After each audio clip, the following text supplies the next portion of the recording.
Visual Studio Talk Show.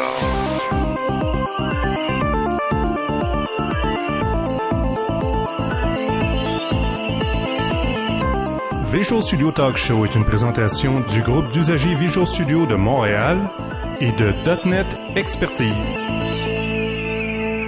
Visual Studio Talk Show. Bienvenue à une nouvelle émission du Visual Studio Talk Show.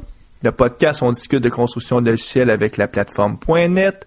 Mon nom est Mario Cardinal. Je suis avec Guy Barrette. Bonjour Guy. Salut Mario, ça va bien? Oui, ça va bien. On est dans un environnement un peu spécial. L'émission aujourd'hui qu'on va vous présenter, c'est une émission spéciale qu'on a enregistrée pendant le CodeCamp Montréal qui avait lieu au cours du week-end. Parce que nous, on est le mardi, on est en train d'enregistrer ce qu'on appelle l'intro. Ici, on est dans un environnement un peu spécial parce que on est dans le fabuleux salon de Monsieur Guy Barrette, chez lui. Puis ce qui nous amène à être ici, il fallait qu'on se rencontre, mais plus que ça, Guy est en train de monter une formation là 2008 avec Microsoft, puis t'attendais des des colis importants aujourd'hui, des hard disks avec des machines virtuelles, donc tu pouvais pas te déplacer. Puis là, Guy a tout le sourire fendu jusqu'aux oreilles parce que son paquet vient d'arriver. Oui, absolument. Mettons que j'étais un petit peu inquiet parce que la formation commence la semaine prochaine. C'est à Vancouver la première semaine, ensuite à Toronto et à Montréal. C'est sur invitation seulement là, de la part de Microsoft là, pour ce qu'on appelle les ISV, Independent Software Vendor. Donc, t'as de quoi t'occuper ces jours-ci. Puis moi, en tout cas, je pouvais m'absenter quelques minutes là, de la caisse. D'ailleurs, je vais me prendre l'après-midi, pas pour flâner, mais parce que je vais m'isoler, parce que je vais finir un document. Puis je sais pas si les gens, nos auditeurs connaissent ça, les documents à finir, qu'on n'est jamais capable de finir parce qu'on est toujours sollicité pour 3 millions de questions. Puis maintenant, on se dit, garde, laissez-moi tranquille, 3 heures que je finisse ce document-là qui traîne dans mon dans mon ordinateur depuis 2 jours, puis je suis jamais capable d'arriver au bout. Ben, cet après-midi que je vais en terminer. Mais avant de faire ça, on va finir notre intro. Donc, je disais que l'émission est spéciale parce que j'ai profité, moi, du CodeCamp pour solliciter les conférenciers, des gens que je connaissais pour leur demander de nous dire les outils qu'ils utilisent, qu'ils ajoutent à leur Visual Studio, que ce soit un ADN ou un logiciel complètement à côté, mais que quand ils remontent leur machine, ils disent « Oh, faut pas que j'oublie, faut que j'installe tel logiciel parce que eux considèrent que c'est important. » Puis je voulais aussi qu'ils nous expliquent pourquoi. Puis, forcément, Guy, je t'ai pas interviewé. Et moi, je me suis pas interviewé, donc peut-être que dans l'intro, on pourrait en profiter pour dire, nous, les outils ou les logiciels qu'on ajoute à notre Visual Studio. Peut-être, Guy, je vais te laisser commencer. Ben moi, j'en ai quelques-uns. En fait, quand tu m'as posé la question, tu dis, bon, quand tu installes une nouvelle machine, qu'est-ce que tu installes? Bon, évidemment, à part Visual Studio, est-ce que le serveur et tout ça. Il y a une couple de petites choses que j'installe, moi, automatiquement, disons, par défaut. Il y a un petit utilitaire qui s'appelle PureText. Moi, il n'y a rien de plus choquant que quand je copie, mettons, je sélectionne du texte d'Internet Explorer ou de Word, tu copies le texte puis tu le pastes dans un autre environnement. Là, tu te retrouves avec plein de cochonneries, là, des balises HTML ou toutes sortes de choses que tu voudrais peut-être pas. Il y a un petit utilitaire gratuit qui s'appelle PureText. Il faut juste faire Google, Windows Live ou Live Search. Donc, vous cherchez sur le web, vous tapez PureText, vous allez trouver, c'est un petit utilitaire qui se met dans le system tray, puis ça permet de stripper ou d'enlever toutes les balises là qui sont pas nécessaires, puis de garder uniquement le texte. Donc ça, c'est quelque chose qui me sert beaucoup. Un autre utilitaire intéressant qui est toujours gratuit, c'est Paint.net. Donc, c'est un projet qui a commencé il y a quelques années, des étudiants qui avaient été engagés pour l'été chez Microsoft pour faire comme un petit remplacement de Paint qui vient dans Windows. Et le projet a continué d'évoluer, puis maintenant c'est un petit logiciel qui, je dirais, qui est assez complet, qui permet de faire beaucoup de manipulations au niveau du des images. Donc c'est toujours gratuit et c'est pas mal intéressant. En tout cas, c'est une évolution de Paint qui est pas mal intéressante. Une autre petite chose, bon, je fais un peu de développement web, donc un produit qui est intéressant, qui est toujours gratuit, cette fois-ci disponible de la part de Microsoft. C'est la fameuse toolbar pour développeurs qu'on rajoute dans Internet Explorer. C'est pas mal intéressant parce que ça permet de visualiser le code source, de changer la taille du furteur. Par exemple, si on veut tester notre page ou notre site en 1024, la plupart des gens maintenant ont une résolution de 1024 ou peut-être dans une résolution un petit peu plus large. Maintenant, il y a de plus en plus d'écrans qui ont qui sont widescreen. Donc, si on voulait tester nos sites dans ces différentes configurations-là, ben là, il faut soit changer la taille de notre desktop. Ben avec ça, juste à faire une coupe de clics, puis on peut changer la taille de notre furteur. Ça permet de débugger aussi nos applications. Regarder un petit peu les éléments qu'il y a dans notre page. Donc, pour les développeurs web, c'est vraiment essentiel là, comme outil. Évidemment, Microsoft offre ses produits soit en version ISO ou dans des gros fichiers. Des fois, par exemple, on peut downloader des VPC qui peuvent prendre plusieurs gigaoctets d'espace disque. Je vois où ça va en venir, Guy, là. Les machines virtuelles. Ah, les machines virtuelles, exactement. Puis, c'est pas évident d'enloader ça parce que, par exemple, si tu as une machine virtuelle de 2 ou 3 gigaoctets, tu downloads le fichier, il peut se passer n'importe quoi durant ton download. Donc, moi, ce que j'utilise, c'est un petit utilitaire qui est toujours gratuit, qui s'appelle Free Download Manager. Puis ce que ça permet de faire, ça permet premièrement de maximiser la bande passante. Donc ce que l'utilitaire va faire, il va partir 4 downloads, selon la configuration qu'on lui donne, là, il va partir 4 downloads en parallèle du même fichier, mais avec des sections différentes.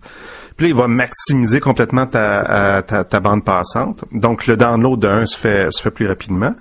Mais aussi, il se fait ce qu'on appelle du resume. Donc, s'il y a un problème avec la connexion, il s'est passé quelque chose, donc il va pouvoir repartir automatiquement. Ou, par exemple, si, à un moment donné, ton download de 5-6 gigaoctets est pas terminé, mais là, tu as besoin de sortir de la maison, donc tu peux, ou du bureau, tu peux juste le mettre sur pause, faire ce que tu as à faire, revenir le lendemain et recommencer ton download.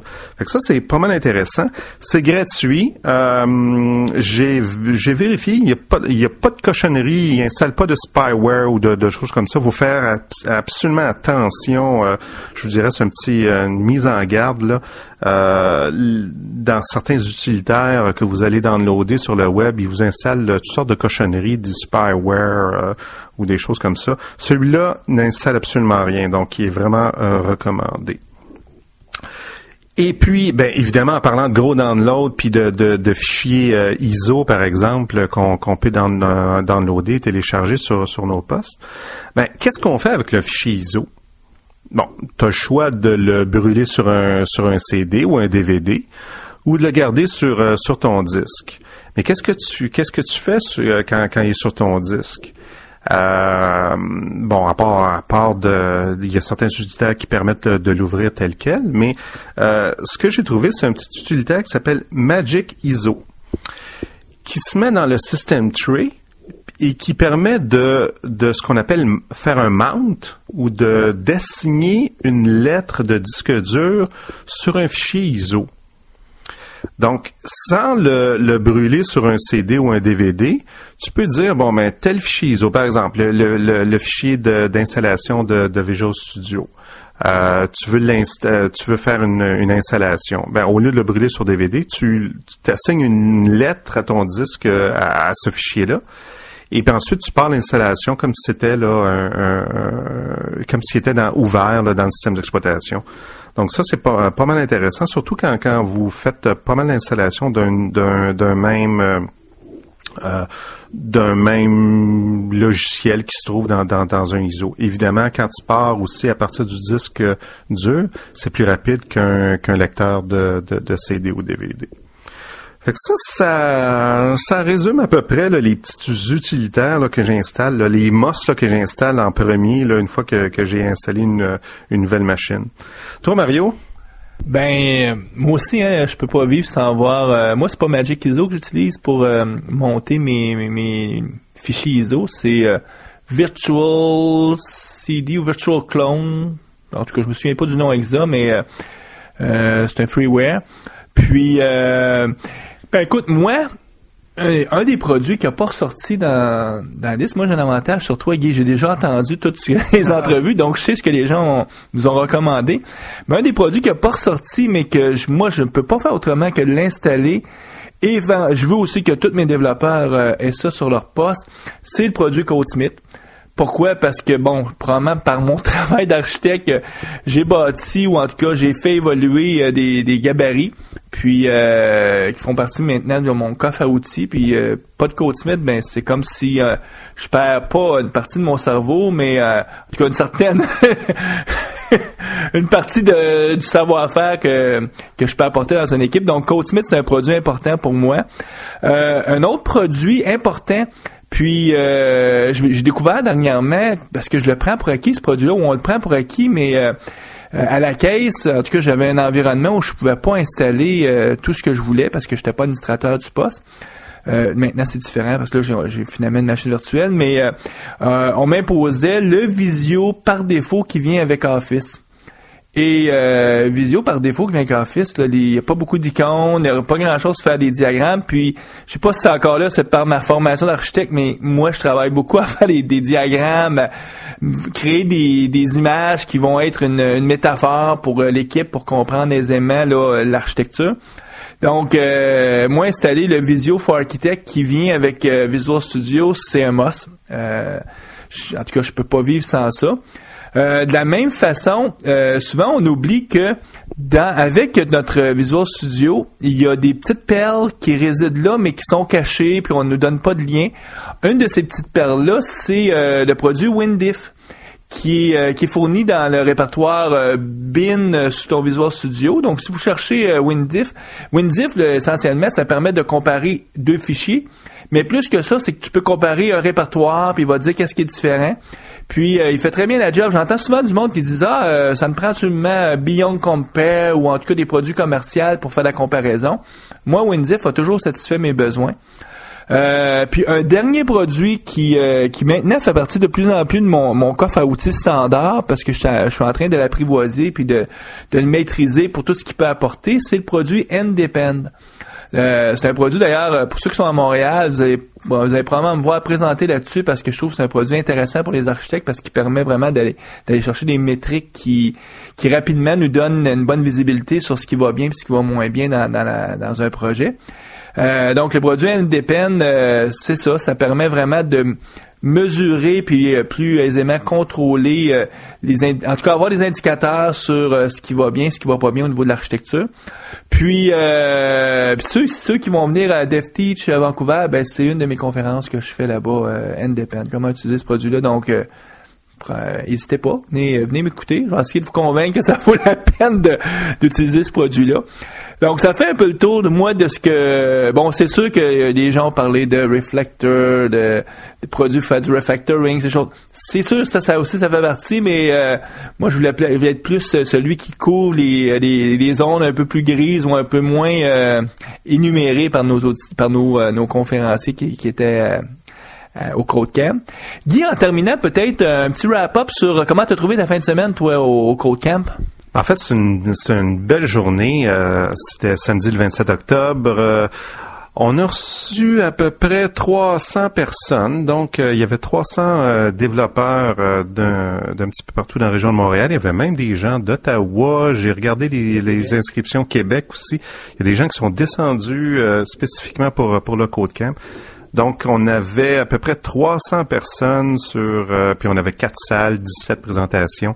Les gens avec qui j'ai jasé avaient de l'air super satisfaits de leur journée. appris plein de choses. Moi, une des sessions que j'ai vraiment adoré, c'est Christian Beauclair qui présentait sur le Microsoft Robotics Studio. C'est tout le temps le fun quand tu as quelque chose de mécanique là que tu peux démontrer là. Donc ça c'est vraiment intéressant. Toi Mario, est-ce que tu as apprécié ta journée? Oui, tout à fait. Moi, ce que j'ai surtout apprécié, c'est de voir la qualité des présentations. Souvent, un code camp, on le dit, c'est le code en premier, puis c'est pas là pour être des PowerPoint, mais c'est aussi une façon de dire, écoutez, c'est gratuit, tu sais, quand tu payes pas, t'as pas à chialer si les conférenciers sont pas très bons, si c'est un peu mal foutu. Puis notre code camp, écoute, j'étais à celui de Boston. C'était de très haut niveau. C'était comparable presque à ce qu'on peut retrouver à une conférence comme DevTeach. Donc, j'étais assez épaté de voir la qualité de... Écoutez, à Montréal, là, on commence à avoir un bassin de conférenciers là qui... D'ailleurs... je sais qu'il va y avoir un CodeCamp à Ottawa l'hiver prochain, puis je serais pas surpris que quelques-uns de Montréal, on aille participer à ce CodeCamp-là. Donc, tout ça pour dire que j'étais fier. Je me disais, hey, on n'est pas pire, hein? Donc, ça termine pour ma vision, mes commentaires sur le CodeCamp. Écoute, Guy, nous, je pense, là, assez de tergiversation. On va donner la parole à justement les conférenciers puis les personnes qui participaient que j'ai interviewées.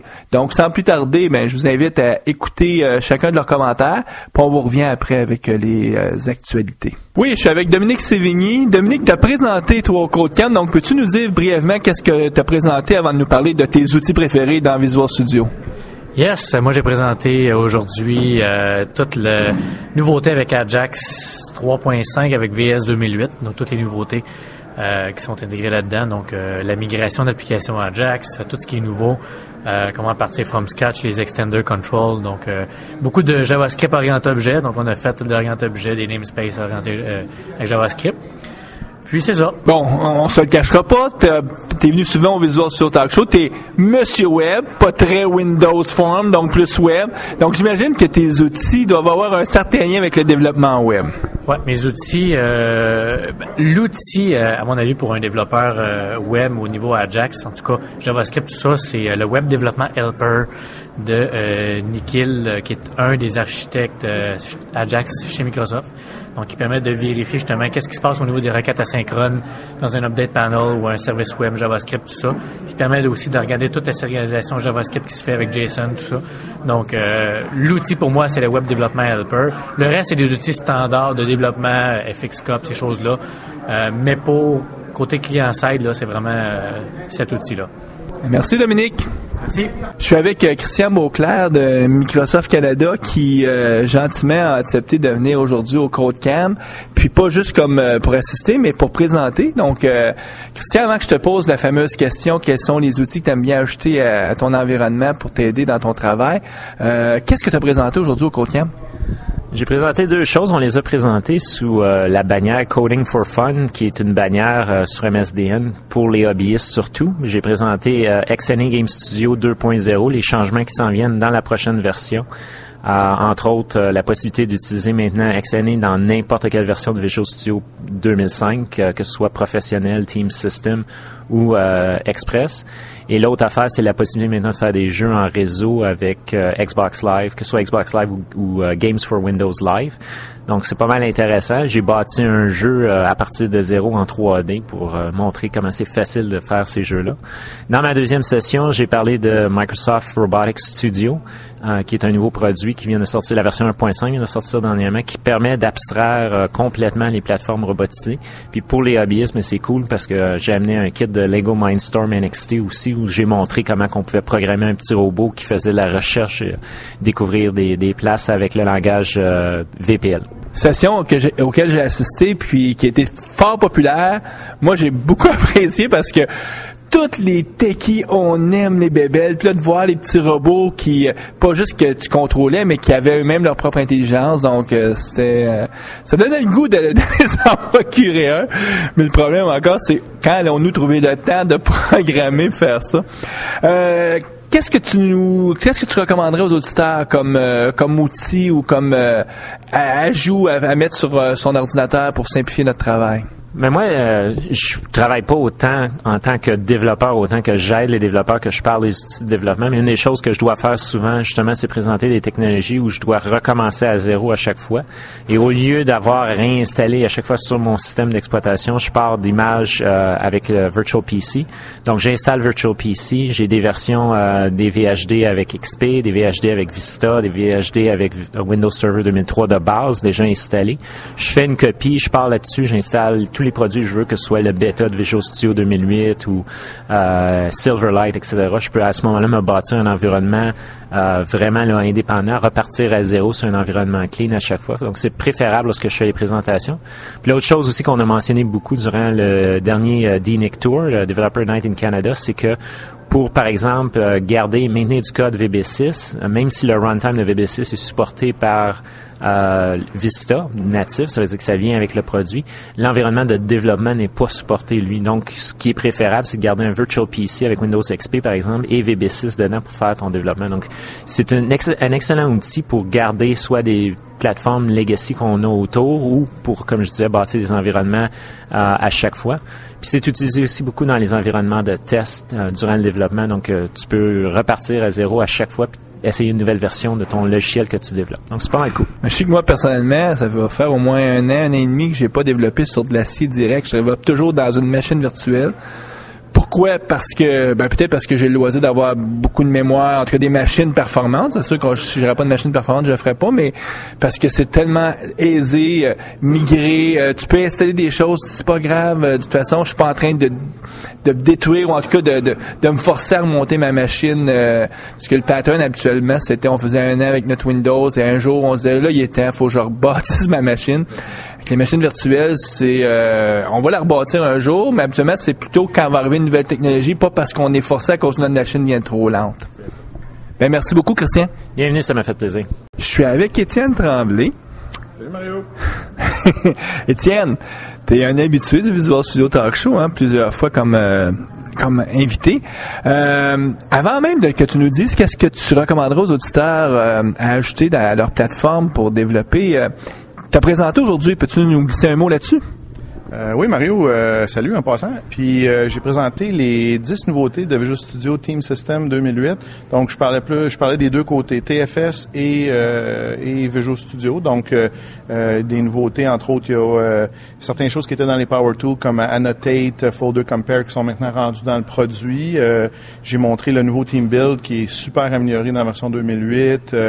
Et puis en passant par toutes sortes d'autres nouveautés, là, j'ai montré aussi Get Latest en Checkout que j'aime vraiment pas, mais il faut que je le montre parce que c'est un feature que beaucoup de monde ont demandé. Puis j'ai expliqué au monde pourquoi ils veulent pas l'avoir aussi. Donc c'est important là, que le monde sache ça. Puis qu'est-ce que tu penses qui vaut vraiment la peine, ou en tout cas, quels sont les outils ou les logiciels que tu recommanderais à nos auditeurs? Ben, en tout cas, si les auditeurs qui nous écoutent souvent, on a parlé plusieurs fois de toutes sortes de technologies. Je me souviens, je pense que j'avais fait un talk show sur la virtualisation, si je me rappelle bien. Donc, évidemment, il faut bien que je parle de Virtual PC. Si vous n'avez pas encore Virtual PC ou vous l'avez pas encore vu, il est gratuit sur Microsoft. C'est www.microsoft.com/Virtual PC. Allez voir ça parce que il y a beaucoup de produits Microsoft maintenant en démo, entre autres le Beta 2 de Studio 2008 et tout ça, que Microsoft donne gratuitement. On peut télécharger les VM, puis les essayer, puis Virtual PC, c'est gratuit aussi. Donc, ça vaut vraiment la peine de s'en servir. Moi, c'est un des premiers affaires que j'installe sur ma machine quand j'installe une nouvelle version de Windows. Je mets Virtual PC, c'est sûr et certain. Qu'est-ce que d'autre que tu installes sur ta machine, là, justement, quand tu te montes une nouvelle machine? Ben, écoute, il y a un autre produit qui est super parce que je m'adonne à faire beaucoup de training de ce temps-ci, puis je fais des essais de plateforme, puis quand les affaires marchent pas, ben souvent il faut que tu envoies un screenshot pour montrer hey, qu'est-ce qui marche pas. Fait que dans Vista ou il y a un produit que tu peux faire des screen clipping, mais c'est pas très convivial. Ça marche là, mais c'est pas très convivial. Fait qu'il y a un produit de la compagnie TechSmith qui s'appelle Snagit. Il y a une version 45 jours gratuite, je pense, qu'on peut télécharger de leur site. Et puis cette affaire-là, c'est hyper trippant. Ça prend des screen capture, on peut les éditer en rajoutant des textes annotés par-dessus. Quand tout est prêt, on fait envoie-les au clipboard, on fait un paste dans notre email, on l'envoie. On peut mettre des pastes dans des documents parce qu'on fait de la documentation. Donc prendre des prises d'écran, c'est un produit qui est vraiment il est super adapté. Puis il y a même des extensions. Donc on peut prendre des screenshots, par exemple, puis les envoyer à Mind Manager. On peut prendre des screenshots, cliquer un bouton, puis il va en fait créer un thème de travail dans TFS, puis il va attacher notre écran qu'on vient de prendre dans TFS parce que, par exemple, on a un bug, on veut créer une affaire. Donc, c'est un produit qui est extensible, c'est en bon français, et puis qui est vraiment utile. En tout cas, moi, je m'en sers beaucoup. Ben, écoute, Étienne, te remercie. Ben, ça me fait plaisir, Mario. À la prochaine. Oui, je suis avec Sarah Cameron. Puis, écoute, Sarah, avant même que je te demande qu'est-ce que tu aimes ajouter comme outil pour t'aider dans ton travail tous les jours, t'es-tu que tu es vraiment quelqu'un qui travaille avec Team Foundation Server à tous les jours. Puis, tu es venu au CodeCamp aujourd'hui. Qu'est-ce qui t'a intéressé comme conférence?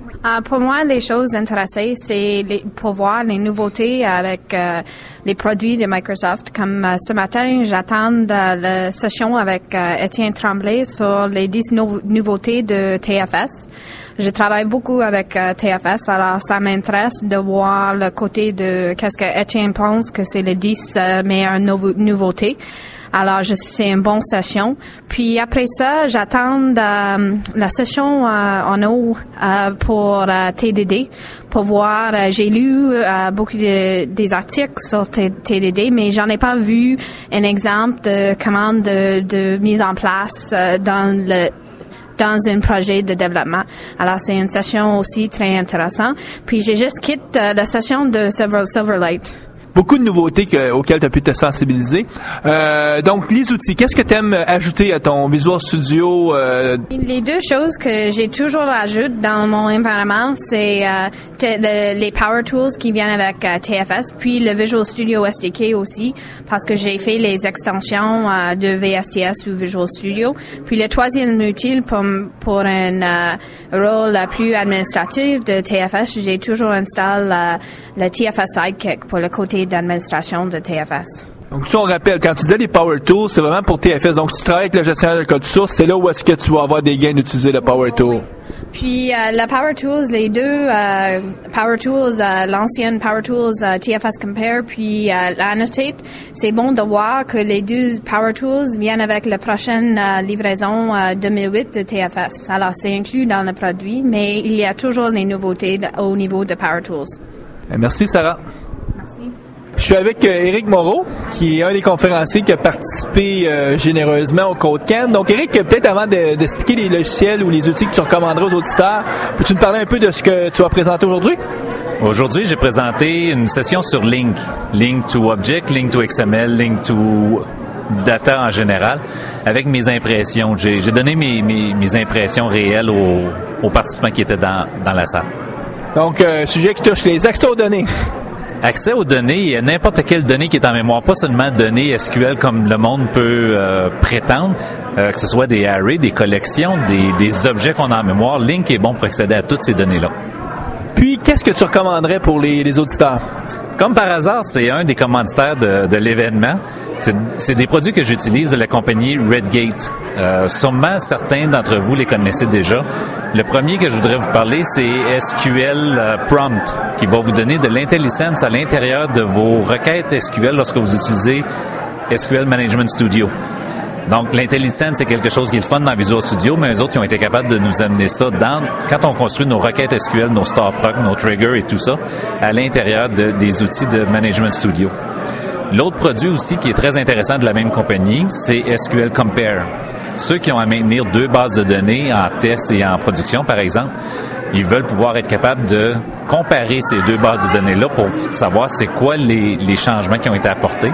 Cet outil-là est capable de les comparer et de générer des scripts pour les rendre identiques.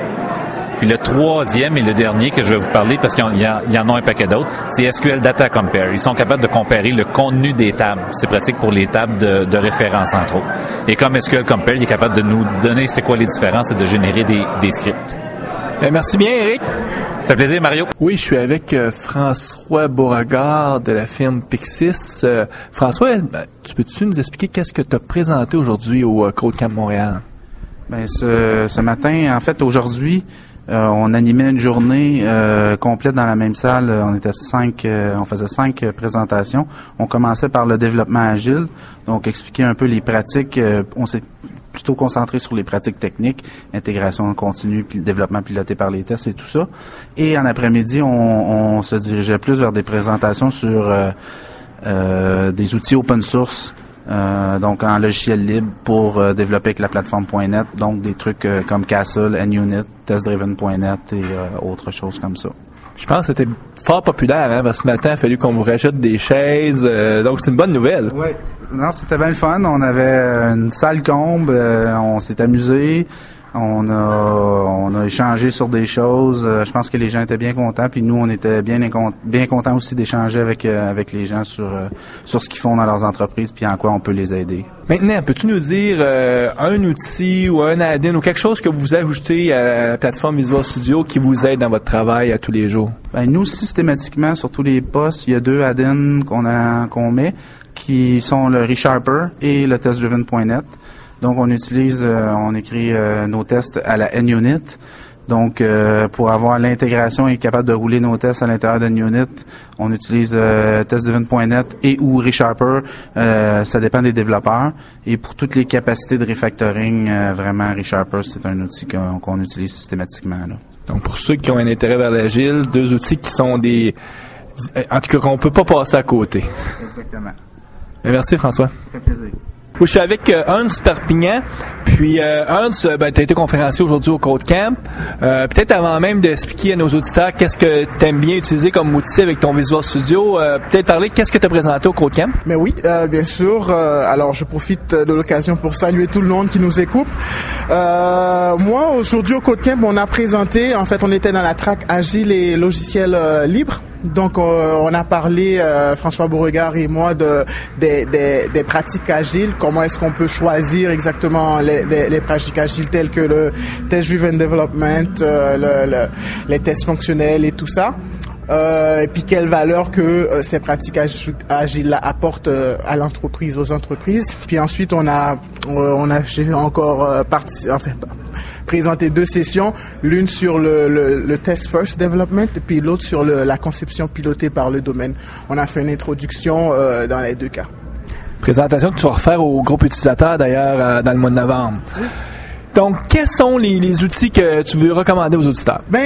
C'est sûr que pour faire du développement de façon agile avec beaucoup de refactorisation, de réusinage, moi j'aime bien utiliser le add-in ReSharper de Visual Studio, notamment pour son implémentation, toutes les options de refactorisation qu'il offre et l'intégration avec NUnit. Sinon, c'est sûr que Nent, c'est un must pour moi côté d'intégration continue. Puis on utilise un serveur d'intégration continue, LearnBuild, qui existe et puis qui fait très bien l'affaire. Donc je dirais que c'est ça là, c'est mes outils d'intégration continue et de refactorisation. Merci bien Hans, puis on te revoit, je pense que c'est le 19 novembre. 19 novembre au groupe utilisateur. Bon, à la prochaine. Merci, bye-bye. Oui, je suis avec François Tanguay qui dernièrement participait justement au Visual Studio Talk Show. Donc, je l'ai rencontré dans le corridor ici au CodeCamp. Je disais, hey, François, viens t'asseoir avec moi, là, j'ai à discuter avec toi. Écoute, avant que tu nous répondes à la question, quels sont les outils que tu aimes bien ajouter à Visual Studio, tu peux-tu juste nous parler qu'est-ce que t'es allé voir aujourd'hui au CodeCamp? Ouais, on était avec François et Ernst, là, toute la journée dans la track agile à date, là. Fait que, super intéressant, là. Ils sont des gens passionnés, là. Donc, qu'est-ce que tu as l'habitude, toi, ou bien les développeurs avec qui tu travailles, qu'est-ce que vous avez l'habitude d'ajouter ou de ça peut être même un logiciel à côté, mais que vous utilisez journalièrement dans votre travail? Je vais te donner ça en contexte. Là, aujourd'hui, puisqu'on est dans la track agile, puis ça parle beaucoup de tests, là, je te dirais, mon dada de ce temps-ci, c'est XUnit, là, que j'ai recommencé à utiliser, le tool de Brad Wilson. Je pense même que je t'en avais parlé dans le dernier talk show. Là. Fait que c'est un merge, il avait participé à NUnit, là, fait que c'est un merge de NUnit avec les autres tests, de framework de tests unitaires. Puis définitivement, là, sont d'un test, Rhinomox, là, qui permet de moquer tout ce qu'on a de dépendance. Merci bien, François. Merci Mario. Oui, je suis avec Éric Renaud, que j'ai aussi accroché dans le corridor parce que c'est un de nos anciens qui a participé au Visual Studio Talk Show. Je sais que tu présentais pas aujourd'hui, mais tu as assisté à des ateliers. Peut-être avant qu'on te pose la question, quels sont les outils que tu aimes ajouter à ton Visual Studio? Quels sont les ateliers que tu es allé voir aujourd'hui? Moi, Mario, je me suis surtout promené dans les tracks agiles, puis je suis allé voir aussi Laurent, voir c'était quoi les nouveaux logiciels, la suite expression de Microsoft, savoir un peu comment intégrer ça dans le développement, les interfaces graphiques, le GUI, WPF et surtout le web, savoir quoi faire avec ça. Quels sont les outils ou un outil que tu aimes bien utiliser et que te sauve la vie à l'occasion? Dernièrement, à Job, j'ai eu pas mal de misère avec les outils des autres personnes, donc je me suis retourné sur .NET Reflector pour être capable de comprendre qu'est-ce qu'il y avait dans les boîtes noires, pour vraiment comprendre comment que c'était fait, comment ils pensaient quand ils l'ont fait, puis surtout pourquoi que mon code à moi il fonctionnait pas quand j'appelais leur code. Ben attends là, tu parles de Reflector, tu peux-tu juste brièvement expliquer qu'est-ce que fait ce produit-là? .NET Reflector, c'est un outil qui va prendre les DLL qui ont déjà été compilés, puis qui va afficher le IL, donc le langage intermédiaire que Microsoft utilise pour la plateforme .NET. Puis ensuite, pour être capable que moi je comprenne encore plus facilement, il va être capable de reverse engineer puis m'afficher du C# ou du VBNet ou n'importe quel langage .NET. Donc, ça veut dire que quand tu as une librairie puis tu te demandes qu'est-ce qu'elle fait, tu prends un Reflector et tu es capable de comprendre en tout cas les intentions des programmeurs parce que tu peux voir le code source. C'est ça, on voit exactement le même code. C'est sûr que les variables, des fois, ils n'ont pas les bons noms parce qu'on les perd dans la compilation, mais le nom des méthodes, le nom des propriétés, toutes ces choses-là vont rester intactes. Merci bien, Eric. Merci, Mario. Oui, je suis avec Vincent Grondin, qui est un des conférenciers au CodeCamp. Donc, Vincent, écoute, peut-être avant même de nous dire quels sont les outils que tu recommanderais aux auditeurs, peux-tu nous parler un peu de ce que tu as présenté aujourd'hui au CodeCamp? Bonjour tout le monde. Aujourd'hui, j'ai présenté FXCOP, puis comment créer nos propres règles custom, finalement, d'introspection de code. Quelque chose qui est en lien avec une émission qu'on avait faite au Visual Studio Talk Show il y a quoi, 2-3 mois maintenant? 2 mois, oui. Donc, quels sont les outils que tu recommanderais aux auditeurs? Premièrement, FXCOP. FXCOP, NUnit, NInt, des choses comme ça. Reflector, très, très important si vous voulez désassembler des assemblies. Puis, ça fait pas mal le tour de ce que j'utilise daily. Merci bien, Vincent. Merci. Au revoir. Hey, je suis avec Éric Côté. Éric, je l'avais pas vu depuis quelques mois parce que, je sais pas, tu cours la galipote, mon Éric. En tout cas, si on regarde tout ce que tu fais sur Facebook, t'as l'air d'être en très bonne compagnie. Donc, heureux pour toi. Éric, avant que je te demande qu'est-ce que t'as aimé ici, là, au CodeCamp, j'aimerais ça que tu nous racontes un peu ta journée. Qu'est-ce que tu es allé voir comme session? Des choses qui t'ont plu aujourd'hui. Aujourd'hui, aussi incroyable que c'est, quand on court beaucoup la galipote, des fois, on n'a pas la chance de se mettre à jour. Donc aujourd'hui, je suis allé dans les basics. Tu sais, je suis allé voir Link, je suis allé voir Visual Studio 2008, je suis allé voir Expression. Donc, je suis resté pas mal dans ce que j'appelle le noyau Microsoft. J'aurais aimé ça peut-être m'éparpiller un peu, là, faire un peu de développement agile, tout ça. Et puis, je pouvais pas parce que je suis trop en retard. Hey, j'ai même pas encore touché à des projets WPF, puis là, ça me manque, là. Je me dis, comment je vais faire un Hello World devant mes étudiants? Donc, faut que je me rattrape, là. Ben, justement, tu gagnes principalement ta vie à donner des cours, puis même dernièrement, t'es rendu que tu donnes des cours des fois à Cuba, à la Barbade, donc chanceux. C'est quoi les outils que t'aimerais recommander à nos auditeurs? En tant que formateur, j'ai pas beaucoup d'outils que je vais vouloir installer sur ma machine parce qu'à chaque fois que j'installe un outil de trop haut niveau, exemple XML Spy ou quelque chose comme ça, naturellement, les étudiants n'ont pas nécessairement ça dans leur machine ou dans leur environnement. Donc, je suis obligé de rester dans ce que j'appelle le basic et le gratuit. Les deux outils gratuits que j'installe habituellement, à chaque fois que j'installe un Visual Studio 2005, c'est ceux-ci. Il y a d'abord le .NET Reflector de Lutz Schroeder et ça, c'est vraiment le must. À chaque fois que j'ai un bug que j'arrive pas à comprendre, à chaque fois que je me demande est-ce que ça c'est vraiment ce que je désire faire ou comment Microsoft eux gèrent ce genre de problème-là dans leur code, j'utilise l'outil puis là je regarde puis là je dis c'est comme ça qu'ils font. Des fois, il y a des questions ridicules, stupides, que les étudiants vont me demander. Ils vont me demander comment on génère ça, un numéro de session. Là, on ouvre justement le code de Microsoft et on s'aperçoit, regarez comment ils génèrent, par exemple, un numéro au hasard pour des numéros de session. C'est intéressant. Ils vont utiliser tel type de... C'est pas un random, aussi incroyable que c'est. Alors, en regardant ce genre de choses-là, tu t'aperçois, il y a d'autres stratégies, d'autres approches qu'on peut prendre. Un autre outil que j'aime beaucoup utiliser, c'est, on sait que dans Visual C#, il y a des fonctions de refactorisation directement dans l'environnement. Et dans VB, il n'y en a pas. Alors, je vais souvent installer l'outil de Refactor Now qu'il y a sur le site web de Microsoft pour ajouter les fonctionnalités de refactoring directement dans l'environnement Visual Basic. Ben, merci, Eric. Au plaisir de pouvoir te revoir encore dans les Code Camp et autres activités de Microsoft. Je suis avec Laurent Duveau, qui est un conférencier ici au Code Camp, qui dernièrement a participé au Visual Studio Talk Show pour nous parler de Silverlight. Puis aujourd'hui, je pense c'est le sujet de ton propos au Code Camp. Oui, c'est ça. Une de mes 2 sessions, puisque ce matin, j'ai fait une session sur la suite de logiciels Microsoft Expression pour présenter un petit peu tous les 5 logiciels là de la suite parce que c'est assez nouveau et puis personne connaît vraiment trop ce qu'on peut faire avec tout ça. Donc j'ai essayé d'éclaircir un peu les idées là-dessus en faisant des démos avec tous les logiciels. Et cet après-midi, j'ai fait une session sur Silverlight où j'ai présenté Silverlight 1.0 et puis même la version 1.1 avec le .NET. Donc ça s'est bien passé, j'ai eu de bonnes questions, c'était super. Puis là, moi, ce que je te demande, Laurent, c'est quels sont les outils ou les add-ins que tu ajoutes à ton Visual Studio pour te simplifier la vie?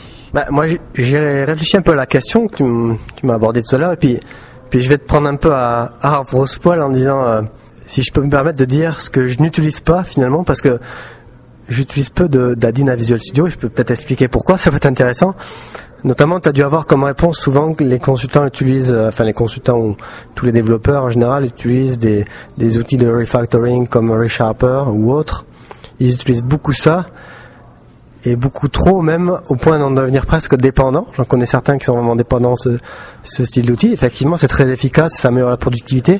Moi, ce que j'y trouve, c'est que moi en tant que consultant, j'essaie de pas être dépendant de ça parce que ça me fait un peu peur, parce que je me dis si je suis trop habitué à un add-in comme ça, quand je vais aller de compagnie en compagnie ou parfois je travaille sur les postes de la compagnie et pas sur mon propre matériel, puis si je retrouve pas mon environnement de Visual Studio que j'ai customisé avec un outil comme ReSharper, je vais peut-être être perdu, comme certains nous disent que quand ils sont plus ReSharper, ils sont perdus. Donc finalement, moi j'essaie de pas utiliser trop d'add-ins comme ça supplémentaires et d'utiliser tout ce que nous offre Visual Studio, ce qui est quand même déjà assez extraordinaire, et puis encore plus dans la version Visual Studio 2008 qui va arriver bientôt. Je comprends ton point de vue, Laurent, mais il y a quand même des outils à l'occasion. Faut quand même pas dire à nos auditeurs, compliquez-vous la vie pour le plaisir de se la compliquer. Donc, il y a des outils qui peuvent valoir la peine. Je suis sûr qu'il y a quand même des choses que un petit produit comme Reflector, ça peut-tu arriver à l'occasion que tu daignes l'installer sur ton poste? Oui, j'essayais pas de faire peur aux auditeurs, mais juste à contrebalancer par un avis de quelqu'un là comme je travaille vraiment dans beaucoup d'environnements différents, donc j'ai pas forcément mon environnement personnalisé avec mon ReSharper, etc. Donc j'utilise quand même peu d'add-in, mais effectivement j'utilise Reflector comme beaucoup de gens, mais je l'avais pas comme ça en tête parce que pour moi c'est pas forcément un add-in à Visual Studio, à moins peut-être qu'on puisse l'intégrer dans Visual Studio, mais effectivement moi c'est un outil que j'utilise beaucoup, sachant en plus que récemment Microsoft a annoncé que le code source du framework serait accessible directement dans l'IDE de Visual Studio 2008. C'est un peu le but de ce qu'on faisait avec Reflector, donc on sent bien que c'est vraiment important puisqu'on allait on allait décompiler un petit peu le framework pour voir comment c'était construit. Donc on voit bien que c'est un outil qui est assez primordial. Merci beaucoup, Laurent. Merci.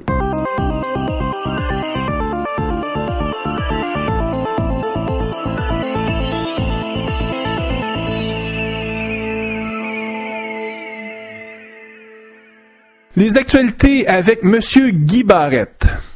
Ouais, alors j'ai 3 petites choses cette semaine. La première chose, c'est que Visual Studio 2008 Beta 2, c'était possible de le télécharger en ISO, donc on téléchargeait le ISO, ensuite on le brûlait sur un CD ou un DVD, et on faisait une installation standard, donc install ou setup.exe, puis on fait une installation.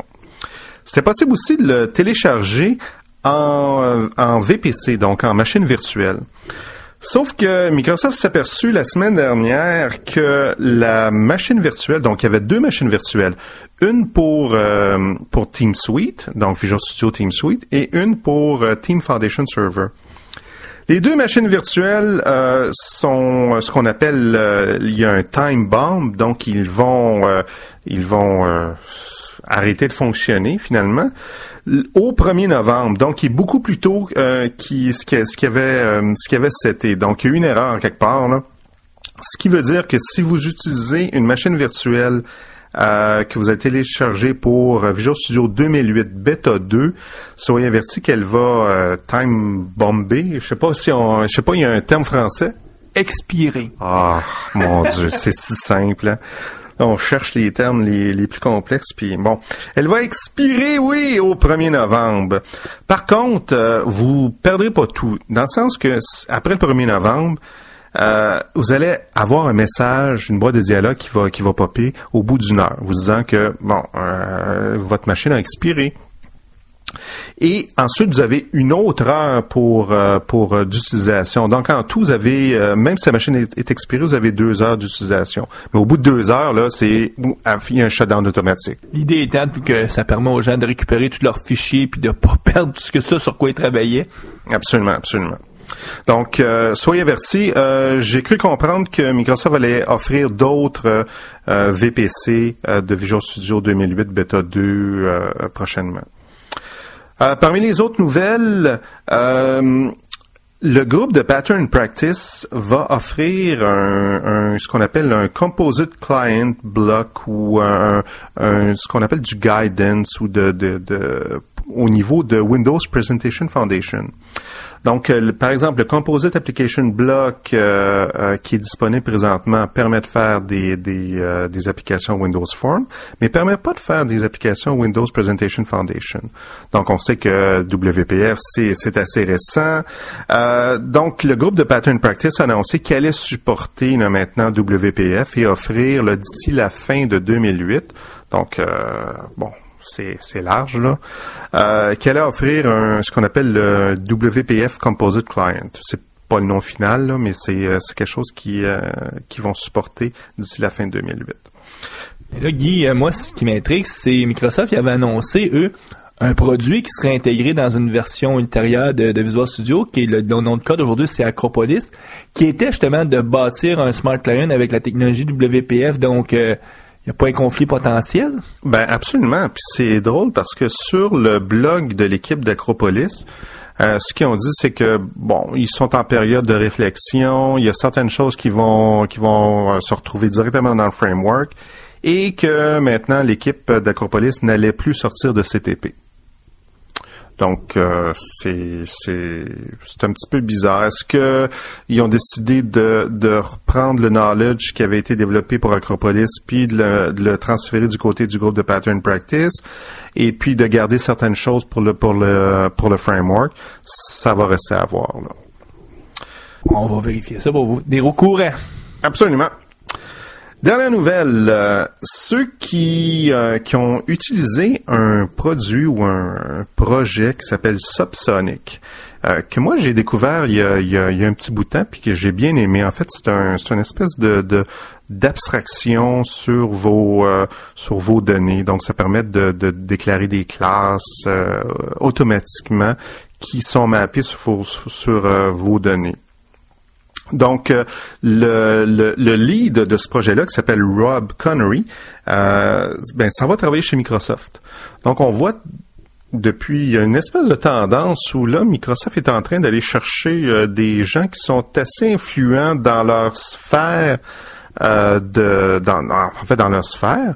Et puis, c'est des gens surtout qui ont fait des produits open source ou qui sont disponibles gratuitement.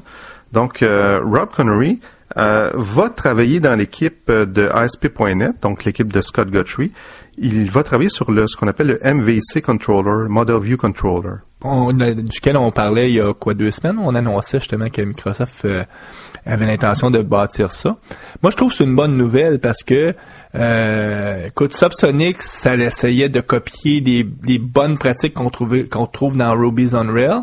Puis ce que ça nous donne comme message, c'est que les gens de Microsoft semblent sérieux à essayer de vraiment arriver avec une implémentation là, d'une approche Model View Controller ou en tout cas Model View Presenter qui va vraiment plaire à la communauté. Puis l'autre chose aussi qui, tu disais qu'on voit de plus en plus de gens qui font un saut. C'est peut-être normal aussi quand tu travailles sur quelque chose qui te passionne, puis tu le fais open source, ben ça peut avoir une certaine visibilité, mais ce sera jamais la visibilité que quand c'est le produit officiel de Microsoft, que là c'est certain que tout à l'heure c'est des millions de personnes qui vont utiliser ce que tu implémentes. Donc je peux comprendre que ça attire les gens. Oui, absolument. Donc ça fait le tour de mes 3 petites nouvelles de cette semaine. Ben nous, on va retrouver nos auditeurs dans 2 semaines, parce qu'on fait toujours l'émission toutes les 2 semaines, donc le 14 novembre. Puis à ce moment-là, notre invité sera James Lapan, avec qui on va discuter de DSL, Domain Specific Language. Puis on n'oublie pas aussi de rappeler à nos auditeurs les conférences qui s'en viennent avec le groupe utilisateur Visual Studio le 5 novembre. Donc, en tout cas, pour ceux qui vont avoir été chercher l'émission très très tôt, on va avoir Éric Renaud et François Tanguay qui vont parler de tout ce qui touche Enterprise Library 3.1, donc le pillable, Policy Injection Application Block. Le 19 novembre, on a Simon Laroche et Hans Perpignan qui vont nous entretenir de Domain Driven Design. Puis, début décembre, Stephen Forte, qui vient nous parler de les nouveautés dans SQL 2008. Donc ça, si je me trompe pas, Guy, c'est le 3 décembre. Puis une semaine après, le 10, toi, tu vas faire les nouveautés de Visual Studio 2008. Oui, absolument. Donc, j'ai fait cette présentation-là au Codecamp, puis comme il y avait trop de choses, j'ai manqué de temps. En fait, j'en ai mis un petit peu trop dans ma présentation. Donc le 10 décembre, je vais avoir 2 heures, 2 heures et quart, là, donc je vais pouvoir y aller un petit peu plus à un rythme un petit peu plus intéressant ici. Donc je vais focusser sur les nouveautés de l'IDE. Donc pas au niveau des langages, vraiment ce qui est au niveau de l'IDE, là, les nouveautés au niveau de l'outil en tant que tel. Ben sur ça, on vous invite à nous suivre, continuez à nous suivre. On apprécie beaucoup d'avoir autant d'auditeurs. C'est toujours une grande surprise pour moi de voir tous les gens qui téléchargent les émissions. Puis on se revoit dans 2 semaines. Merci, au revoir.